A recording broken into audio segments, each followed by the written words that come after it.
Coming in at number 5, we have Battlefield Bad Company 2 Ultimate Edition. Now, Battlefield gets number 5 because I had this game on the PC. I've had it for a while.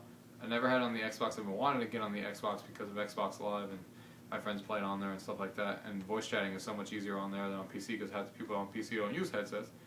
But I got the Ultimate Edition, which includes the Battlefield 1943 arcade game, which I already had, the Onslaught mode, limited edition unlockables, and all the VIP downloads. So they've released like 8 map packs already, and all those are free with this Ultimate Edition. And then they just released Vietnam.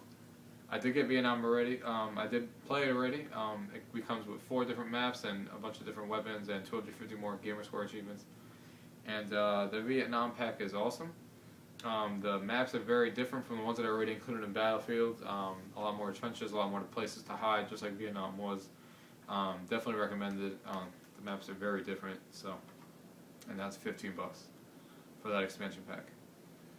As far as the game itself, I only play this game for the multiplayer. The vehicles are awesome. That's what makes Battlefield what it is. The planes, the tanks, and all that stuff. They're a lot of fun to drive, a lot of fun to use. There's a lot of different modes. Obviously, there's a lot of different maps. It's a lot more of a tactical shooter than Call of Duty is. It seems like Call of Duty, everybody just runs in guns all the time. This is more of a hold back and do stuff like that. Conquest mode in here is really good. Everybody knows what Battlefield is. I mean, I don't have to really go into detail. Everybody knows why this is in the top 5 games. This is one of the best shooters of the year of 2010. So definitely recommended for everybody to get. Number 4 is Donkey Kong Country Returns for the Wii. Now, Donkey Kong Country, I used to play this game when I was a kid. I've beaten every single one from Super Nintendo and all those. I was really looking forward to this game when I heard it was coming out. Not disappointed whatsoever. The graphics are great, not just for a Wii game, but just great in their own right. The level design is absolutely fantastic. Nothing wrong with it whatsoever. The gameplay is awesomely fun. You can play with another person next to you for co-op, which is also a lot of fun. So the game overall is just a lot of fun. There's nothing really else to say about it. Other than you guys have to play it, especially if you're a fan of the other Donkey Kongs. It does get kind of hard after like World 4. It gets really challenging, but it doesn't deter from the game at all. It just makes it more fun, more challenging. Like I said, what makes this game what it is not only the graphics, but more or less the level design.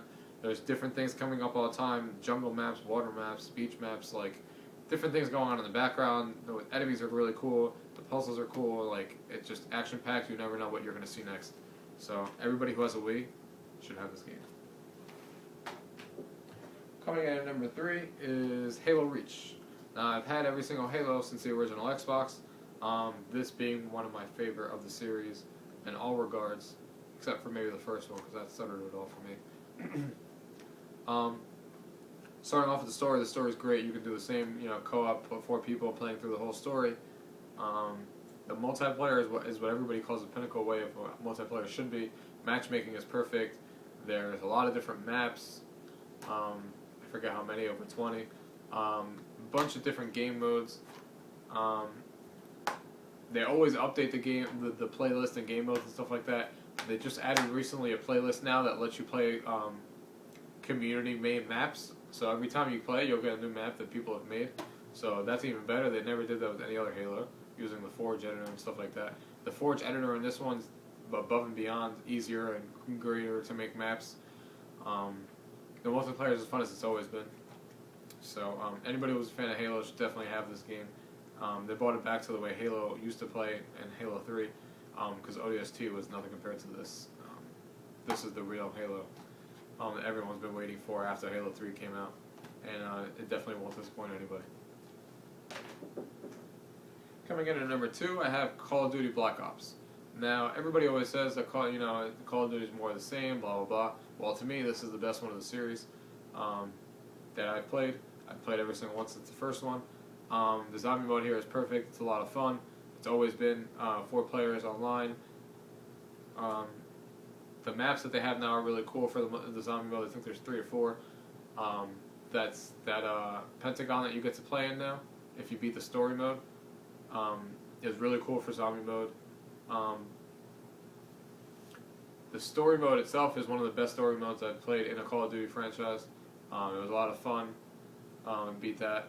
And then the single player, the multiplayer is obviously where it's at, what everyone plays this game for, and I think it's a better multiplayer games of Call of Duty franchise that have come out. This one changes things up now, so like every time you play in a match, you can bet money down, and you can use that money that you win to buy new weapons and stuff like that, and new perks, instead of just unlocking them when you hit a certain level. You have to buy them now, so it gives you something more to play for than just top rank. So it's definitely much better with those wager matches and that new buying maps and stuff. Also, the maps are great. They're really detailed. The graphics have always been great. So, yeah. If you like Call of Duty, I don't know why you wouldn't like this one. Is it more the same? Yeah, kind of. But more the same in a better way, in a good way. Zombie mode's back. Everyone loves that. It's still just as good, so. And multiplayer is just as good. Now, number one is a game that I didn't even know existed until a month later, and that's Red Dead Redemption. I heard about this game from a friend. He told me about it about a month later, and I wasn't really fond of it at first because I heard it was in the Wild West, so I wasn't really like itching for it. But I looked it up. I looked up some reviews. It looked really good, so you know what? I got it, and now it's my number one game of the year. Rockstar never disappoints with their games, and they sure as hell didn't disappoint with this one. I'll start off with the story mode. The story mode lasts over 30 hours with all the side missions they have, the main story missions, just like every other GTA game, because this is kind of like a GTA game set in a Wild West kind of thing. The Wild West is a perfect setting for this game. It's a lot of fun, a lot of new, fresh ideas. Instead of the GTA like gangster theme all the time, this is more like the side missions are now, go kill animals, go find this, go find that.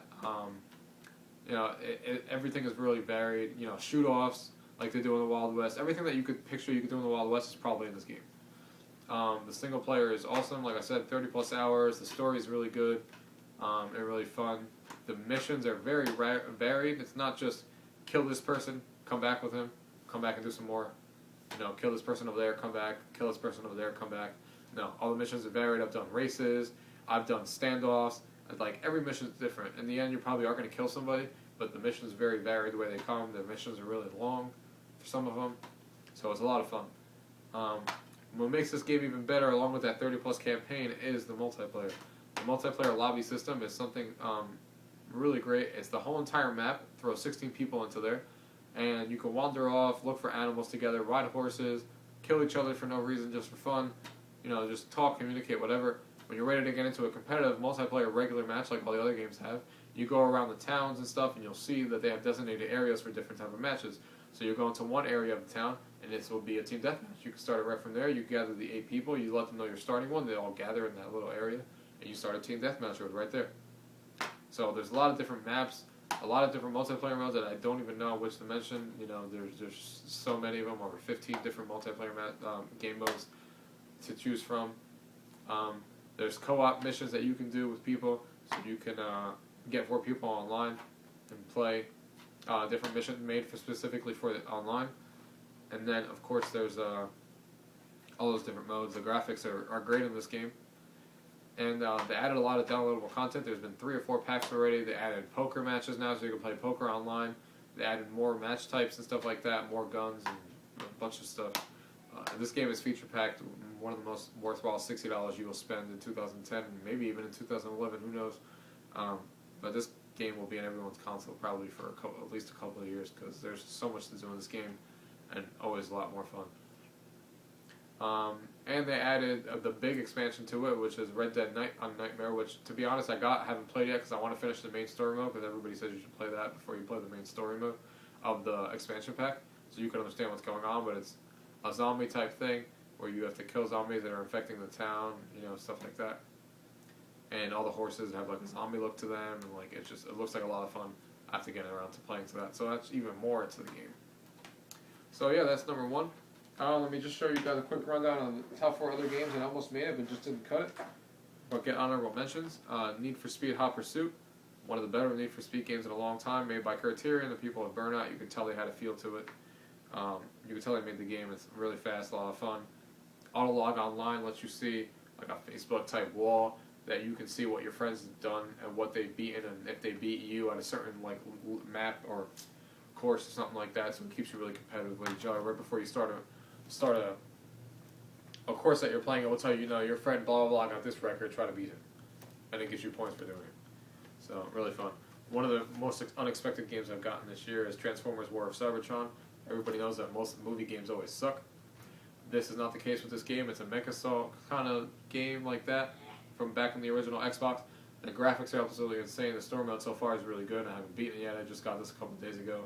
The online's a lot of fun with a mecha type feel to it, killing other mechs and stuff and becoming Transformers. Really great game. Everybody should definitely check this out. Look up videos on it because I really think that everybody should own this game as well.